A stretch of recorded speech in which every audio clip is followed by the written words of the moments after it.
స్వతంత్రం వచ్చిన తర్వాత ఎన్నడూ లేని విధంగా ఈ రాష్ట్రంలో అరెస్టులు చూస్తూ ఉన్నాం. మాజీ మంత్రులను కానీ, శాసనసభ్యులు కానీ, కార్యకర్తలను కానీ, చిన్న చిన్న వాళ్ళని కానీ ఏ విధంగా హింసిస్తూ ఉన్నారు, ఏ విధంగా కూడా అరెస్టులు చేస్తూ ఉన్నారు. ఈ రాష్ట్రంలో పరంపర అంతా కూడా చూస్తూ ఉన్నాం. ఈ రాష్ట్ర ప్రజలందరూ కూడా చూస్తూ ఉన్నారు. ఎందుకంటే అభివృద్ధి లేకుండా, సంక్షేమం అనేది లేకుండా కేవలం దాన్ని కప్పుపుచ్చేదానికి, దాన్ని సైడ్ లైన్ చేసేదానికి ఈ రాష్ట్రంలో ఎన్నెన్ని జరుగుతున్నాయో కూడా అందరూ కూడా చూస్తూ ఉన్నాం. అందులో భాగంగానే మన జిల్లాలో కూడా మాజీ మంత్రివర్యులు వైఎస్ఆర్ కాంగ్రెస్ పార్టీ అధ్యక్షులు కాకాని గోవర్ధన్ రెడ్డి గారి మీద 2 నెలల క్రితం కేసు కట్టడం జరిగింది.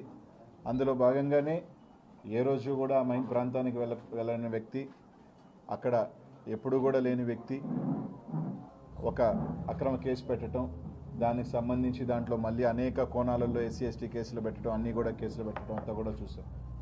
కానీ ఖచ్చితంగా ఒక అక్రమ కేసు పెట్టినప్పుడు